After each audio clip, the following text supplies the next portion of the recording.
ले लो। ये बच्चे बैठ जाओ, बैठ जाओ। क्या है, लाओ चाय, इधर लाओ, इधर लाओ, आजा जल्दी, थोड़ा जल्दी, समय कम है। ये तुम लोग हटो यार, चलो पीछे हो जाओ, बहुत हो गया तुम्हारा। चलो तुम ही लोग खड़े हो, इनको खड़े, आज इधर आ जल्दी, एक खींच दे फोटो उसका। एक काम करो, बैठ जा, बैठ जा, बैठ जा, बैठ जा। चलो ना, ये रुक जाओ, काम करो यार, काम हमें नहीं करना तो तुम भी करो भाई। अभी फील्ड लेवल पे काम क्या कर रहे हो बताओ। अभी इनसे कुछ नहीं होगा। ये प्यार दिखाने का तरीका बहुत अच्छा लगा, ऐसे मत करो। बहुत बहुत धन्यवाद संचालक महोदय। आज की ये बड़ौद बागपत की, ये बड़ौद में बागपत में ऐसा ही होता है या मेरे लिए स्पेशल है बताओ। तुम में से जो हमसे प्यार करता है वो नीचे बैठ जाओ, बस यही जहाँ खड़े हो। अगर हमसे प्यार करते तो बैठ जाओ, नहीं करते तो कुछ छटनी हो जाए ना, पता लग जाए। तुम भी सुरक्षा वालों से भी मेरा निवेदन है, छटनी हो जाए, पता लग जाए ना किसकी बात का कितना असर है। ये पता लगना बहुत जरूरी होता है लोकतंत्र में। अगर हमारी बात का असर है, अगर हमारे कहे पे तुम बैठ जाओगे तो हमारे कहे पे तुम वोट भी दे सकते हो, हमें एहसास हो जाएगा। बस बहुत धन्यवाद। देखो मैं धन्यवाद करता हूं संचालक महोदय का और इस मंच पर उपस्थित हमारे पूर्व चेयरमैन, पूर्व विधायक, वर्तमान विधायक, जिला पंचायत के अध्यक्ष, हमारी बहनें जो प्रत्याशी के तौर पे यहाँ बैठी है, हमारे भाई अश्वनी जी, मैं आप सबका बहुत बहुत अभिनंदन स्वागत करता हूँ यहाँ। इसका एक कारण क्योंकि ये मेरा घर है, ये छात्रावास को मैं बहुत अच्छी तरह से जानता हूँ। इस छात्रावास ने हमें बहुत कुछ दिया, बड़े बड़े अधिकारी, नेता, बहुत कुछ, इसलिए मैं आपका अभिनंदन यहाँ कर रहा हूँ। ये भले ही क्षेत्र आपका हो, लेकिन सच ये है कि इस क्षेत्र में पिछली बार जब आया छात्रावास से कई कमरे मुझे गिनाए हमारे सीनियर लोगों ने कि हम यहाँ रह के पढ़े हैं। कई अधिकारी मुझे मिले जो बताते मैं उस कमरे में था, मैं उस कमरे में था। ये सिर्फ छात्रावास नहीं, ये हमारा इतिहास है, ये हमारा जो है यहाँ इतिहास है। इसको धन्यवाद नमन करता हूं मैं। और फिर यहाँ जो उपस्थित हमारे सम्मानित लोग बैठे हुए हैं, अनेक धर्म जाति से मिलकर बना है भारत। मैं आपका भी बहुत बहुत धन्यवाद करता हूं कि एक लंबे समय से आप यहाँ बैठे हुए हैं। मुझे जो बातें आपसे कहनी है वो मैं बहुत कम शब्दों में कह दूंगा। की धरती पर जन्मे हैं, जिन्होंने, अभी हमारे पूर्व विधायक जैन साहब कह रहे थे कि मैं कॉमरेड हूं, मैं जातिवाद को नहीं मानता। मैं ये मानता हूं कि दुनिया का सबसे बड़ा मजहब है इंसानियत। जो इंसान ही नहीं बन पाया वो किसी धर्म का नहीं हो सकता है। जिसके अंदर इंसानियत है, जो सही को सही कह सके, जो गलत को गलत कह सके, और किसी के गरीब के साथ अगर अन्याय हो और वो ताकतवर का हाथ पकड़ ले, वो है ताकतवर, वो है इंसान। वरना बाकी बहुत लोग घूम रहे हैं। मैं पूरे देश में घूमता हूं, मुझे आदत हो गई है। मैं दर्द सहता हूं, दर्द देखता हूं और मैं उस दर्द को महसूस करता हूं, अपने अंदर समा लेता हूं इस बात के साथ कि कभी तो वक्त और हालात बदलेंगे। और अगर मेरे हिस्से में ये कुदरत ने आशीर्वाद दिया, ताकत दी कि मैं उनके आंसू पहुंच पाऊं, मैं उनके दुख को कम कर पाऊं, अगर मैं उनको एक कदम भी आगे बढ़ा पाऊं, तो मैं उसके लिए खुद को धन्य समझूंगा। मैं बागपत के लोगों से ज्यादा कुछ नहीं कहना चाहता। ये अश्वनी जो है, इससे मेरा कोई राजनीतिक रिश्ता नहीं है, सच ये है। विश्वास करो, इतना काम है। अगर राजनीतिक रिश्ता, छपरोली में हमारे प्रत्याशी, मैं वहां नहीं जा पाऊंगा। अगर राजनीतिक रिश्ता होता मैं नहीं आता। ये मेरा भाई है और मैं बस आपको ये कहने के लिए आया कि एक भाई दूसरे भाई के लिए आया है। और क्यों आया हूं ये भी बता रहा हूं आपको, इसलिए आया। देखो, चुनाव होते हैं, चुनाव 2022 में हुआ, चुनाव 2019 में हुआ, चुनाव 2020 में हुआ, 17 में हुआ, उससे पहले भी हुआ। आजाद हम लोग 1947 में हो गए थे, अधिकार हमें 26 जनवरी 1950 को मिलने शुरू हुए। लेकिन सच ये है, इस पूरी लड़ाई में एक वोट ही ऐसी शक्ति है जो बड़े से बड़े ताकतवर को जमीन पे गिरा सकती है और बड़े से बड़े कमजोर व्यक्ति को जमीन से उठा के ताकतवर बना सकती है। आपने उसको मौका नहीं दिया, कारण क्या रहे होंगे मैं नहीं जानता। आपने इसको मौका नहीं दिया, मैंने इसका दिल देखा। एक दिन जब हम इकट्ठे बैठे तो ये मुझसे कोई बात शेयर कर रहा था, मुझे एहसास हुआ उसका दिल बहुत प्यारा है, और जिसका दिल प्यारा है ना, उसको फिर आपको कुछ बताने की जरूरत नहीं है। इसके दिल में वास्तविकता में दर्द है, लोगों के लिए कुछ करना चाहता है इस क्षेत्र के लिए, और दो बार निराश हुआ है। मेरे पास एक लंबी लिस्ट है जो हमारे सम्मानित जो यहाँ नेतागण बैठे उनसे तो मैं अपील करूंगा कि आप अपनी जिम्मेदारी को अदा करना, लेकिन मैं अपने लोगों से स्पेशली ये कह रहा हूं कि मैं आपसे अपील करने के लिए नहीं आया, मैं आपको जिम्मेदारी देने के लिए आया हूं। जिम्मेदारी कि मेरे मान सम्मान की और मेरे इस रिश्ते की रक्षा करना आपकी जिम्मेदारी है। मैंने कभी आपको निराश नहीं किया। मैं और जगह जाता हूं तो वोट के लिए कहता हूं, मैं यहां आपको ये कह रहा हूं क्योंकि यहां की चलती हवा ये कह रही है बार बार, जिसका जिक्र हो रहा है, ताकतवर लोग कह रहे हैं कि हम पैसे पे खरीद लेंगे, कोई कह रहा है हम शराब पे खरीद लेंगे, कोई कह रहा है हम उपहार पे खरीद लेंगे, और आगे बढ़ के ये कह रहे हैं, क्या कह रहे हैं बताऊंगा, उससे पहले सुन लो। कभी कभी ताकत आदमी को अंधा कर देती, सिर्फ अंधा नहीं करती, बहरा भी कर देती है, गूंगा भी कर देती है। ताकत आदमी को अहंकारी मदहोशी भी कर देती है, उसको कुछ दिखाई नहीं देता सही और गलत। कहते हैं कि जब नशा मानुष पे छाता है तो उसका विवेक नष्ट हो जाता है। आज जो सरकार बैठी है उत्तर प्रदेश और केंद्र में, इनका विवेक नष्ट हो गया है, इनको इंसान नहीं दिखाई दे रहा है। ये बांट के राज करना चाहते हैं। इतिहास गवाह है कि भारत जब भी इकट्ठा हुआ है जाति धर्म मजहब से ऊपर उठ के, तब उसने आजादी प्राप्त की है। और अगर आप चाहते हो आपको आजादी मिले तो फिर किसान कमेरों को, नौजवानों को और महिलाओं को और उन लोगों को जो चाहते हैं उनका मुल्क, उनका देश आबाद रहे, उनका देश, उसका नाम रोशन रहे, उनको फिर से पहल करनी होगी। वो कह रहे हैं जो मैं आपसे कह रहा था कि अश्वनी तंवर वोट तो ले जाएगा, हम गिनती में हम जीत जाएंगे। वो ना समझ है, नादान है, वो बड़ौद के इतिहास को नहीं जानते हैं, वो बागपत की मिट्टी के बलिदान को नहीं जानते हैं, वो नहीं जानते हैं ये वो धरती है जिन्होंने अंग्रेजों के दांत खट्टे किए हैं। तुम्हारी तो मुट्ठी भर की औकात क्या है। कभी कभी मैंने कहा ना कि नशा आदमी का नाश कर देता है। जब आदमी अहंकारी हो जाता है तो फिर उसको सबक सिखाने की जिम्मेदारी जनता के हाथ में होती है। वो पैसा भी बांटेंगे, मैं जानता हूं, मैंने खतौली में भी देखा। ये दरगेश ने मुझसे कहा भी कि वो पैसा बांटेंगे, वो शराब भी बांटेंगे, वो उपहार भी बांटेंगे, वो आपको डराएंगे भी। मैं आपसे पूछना चाहता हूं, मेरी माए बहनें यहां बैठी हैं, उनके पैसे शराब और उपहार से अगर ज्यादा कीमती हो मेरा संघर्ष, तो फिर आंख बंद करके आप अपने चुनाव चिन्ह नलके पर वोट कर देना। कोई पैसा, मैं अपने समाज को जानता हूं, हमारे सीनियर लोग यहाँ खड़े, बाबू नंदाल जी और हमारे और सीनियर लोग, मैं अपने समाज को जानता हूं। ये जिसका हाथ पकड़ लेता है छोड़ता नहीं है। इसकी वफादारी के मैं किससे नहीं बता सकता आपसे। अगर ये पकड़ लेता है तो छोड़ता नहीं, और नहीं पकड़ता तो आप कुछ भी दे दो, ये पकड़ता ही नहीं। एक मिनट रुक जाओ, मेरा नहीं भटक जाएगा सब, जिंदाबाद से सब भटक जाएगा। देखो, मैं जिंदाबाद सुनते तो मुझे बहुत दिन हो गए। जिंदाबाद हम तब हो गए जब आप मेरी बात के साथ खड़े होंगे, जब मेरे आप इशारे पे काम करना शुरू करोगे। जैसे मेरे नौजवान भाइयों ने मेरी एक बात मान के बैठ गए, उन्होंने ये नहीं देखा है कि ये कच्चा है पक्का है क्या है, उन्होंने मेरी इज्जत रखी। ऐसे ही अगर आप मेरी इज्जत रखोगे तो फिर मैं जिंदाबाद हो जाऊंगा। अगर आप चाहते हो मैं जिंदाबाद हूं, देखो मैं आपको इतिहास के पन्नों में ले चलता हूं। मैं बार बार घड़ी पे समय देखता हूं, फिर ये देखता हूं मेरे कंधों पे जिम्मेदारी कितनी बड़ी है। मुझे यहां से जाके 3 सभा करनी है। वो सभा एक तरफ है, जो बात मैं अब आपसे कह रहा हूं वो याद करो। ये चौधरी साहब की कर्म भूमि है, छपरौली बागपत। और देखो भाईचारा कैसा होता है कि उनकी जन्मभूमि में जो सबसे बड़ी नगर पालिका हापुड़, वो जयंत भाई ने मुझे कहा ये आप लड़ो,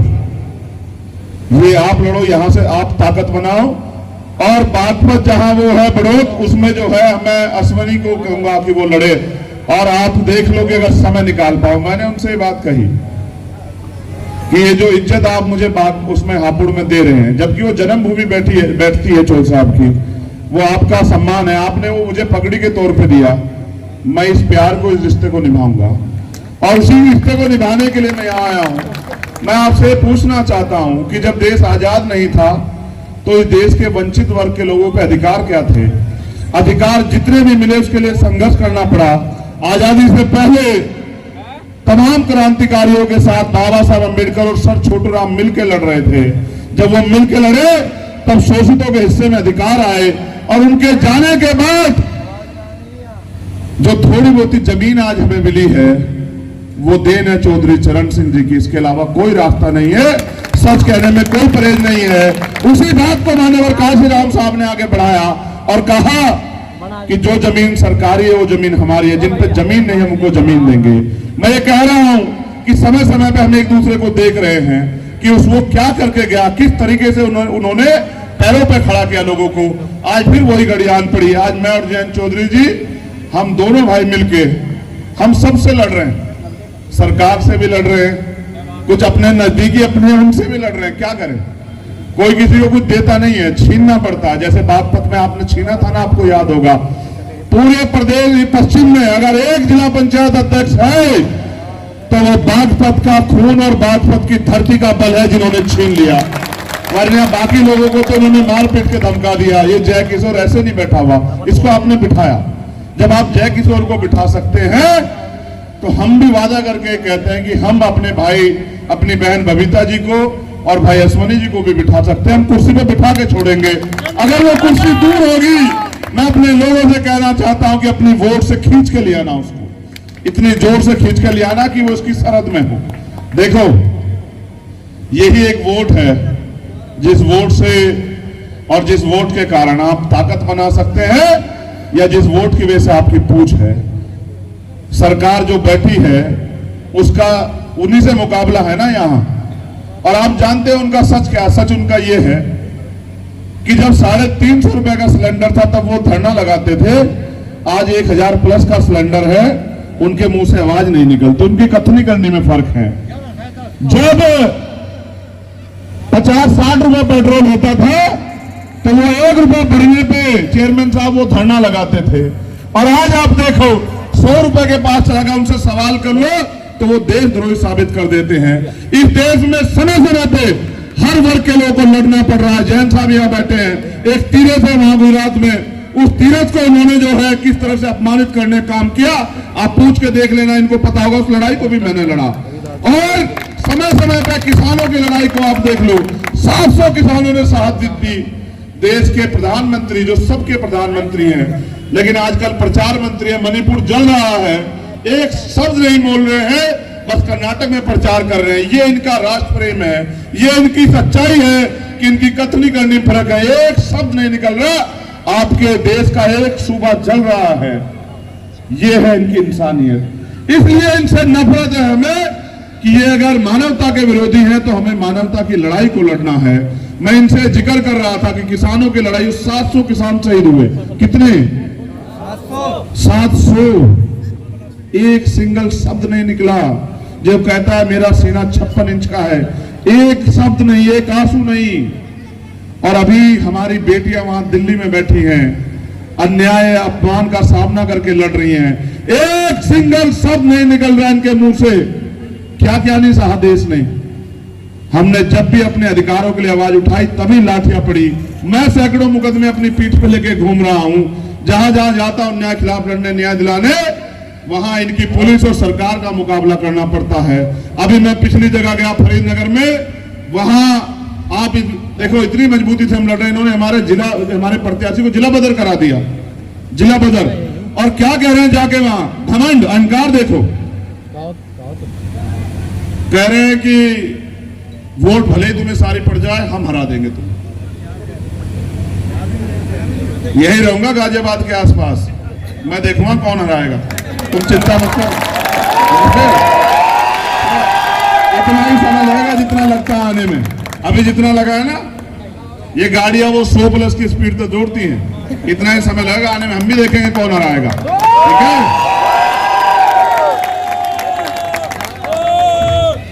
ये हमारा झंडा और डंडा बड़ा मजबूत है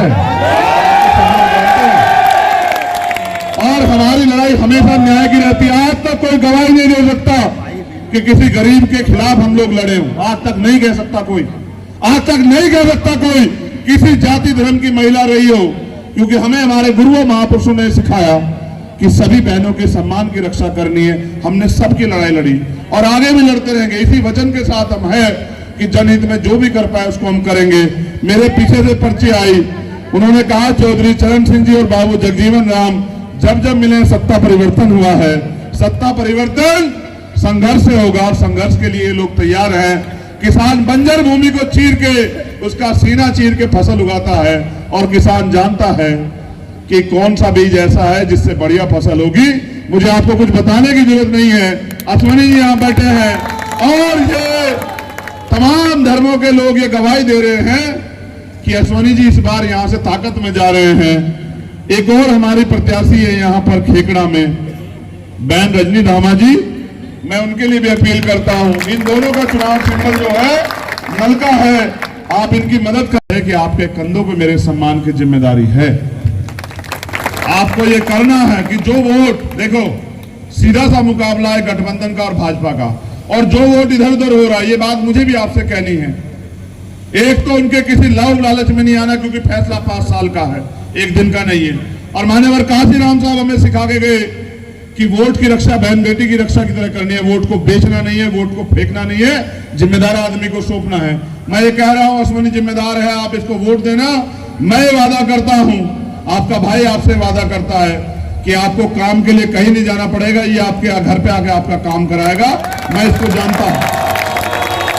और जो जिनको गुमराह किया जा रहा है, जिनको बहकाया जा रहा है, जो, अच्छा ये भी याद सुन लो, मैं नहीं कहता था, ये अनिल बीच में बोल रहा था, इसलिए कह रहा हूं कि जो आदमी पैसों पे टिकट लेके आएगा वो अपने पैसे पूरे करेगा, आपका भला नहीं कर सकता, ये बात याद रखना।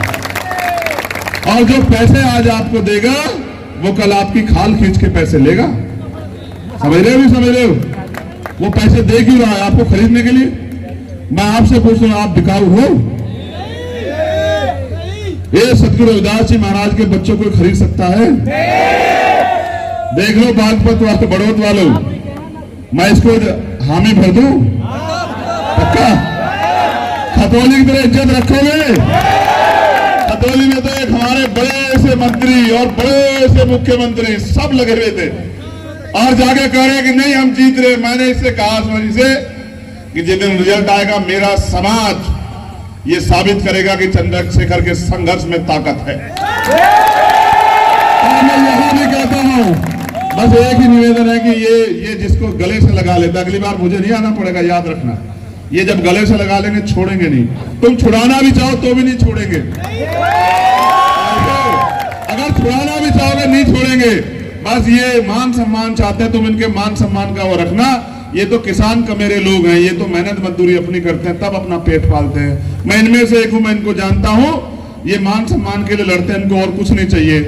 बाबूजी जगजीवन राम की एक बात मुझे किसी नेता ने बताई अभी, और बताई बहुत बड़े नेता ने, गवर्नर साहब ने, जो आजकल लड़ रहे हैं मुखर होके। उन्होंने एक बात मुझसे कही कि बाबू जगजीवन राम ने एक बात कही थी चौधरी साहब से कि अगर आप मुझे जूतियों में बिठाओगे तो मेरा समाज वोट नहीं देगा, अगर आप मुझे कंधे में बिठाओगे तो ये आपको इतना ताकतवर बना देगा कि आपसे ताकतवर यहां कोई होगा नहीं। मैं आपसे कह रहा हूं, आप इनको गले लगा लो। और बाकी ये सब समाज के लोग बैठे हैं, हमारे अब्बासी समाज के नेता, ये सब लोग सीनियर लोग, मैं इनसे भी कहना चाहता हूं, इस दिन के लिए शहादत नहीं दी थी शहीद आजम भगत सिंह ने। आज जो मुल्क में बन गया है, आज जो नफरत है कि इससे हमारे भारत की पहचान नहीं थी। हमारे भारत की पहचान उससे थी जिसको दुनिया याद करती थी कि ये सोने की चिड़िया हुआ करती थी और यहां कोई भूखा नहीं रहता था। आज जो उन्होंने बना दिया है वो ऐसा है कि लोगों के घरों के हाल जाके देखो, लोगों के चूल्हे पे खाना नहीं है और घर में आटा नहीं है, तमाम तरह की मुसीबतें। राजा कुछ कहना नहीं चाहता। तो इसलिए आपसे जिम्मेदारी के साथ ये कह रहा हूं कि 11 तारीख को जब आप वोट डालने जाएं तो आपकी वोट कहां पड़नी है, बस ये आप मुझे बता दो। अगर तुम्हारी आवाज मुझसे कम है तो तुम हार जाओगे, तुम्हारी आवाज मुझसे ज्यादा होनी चाहिए। हमारी मोहर कहां लगेगी?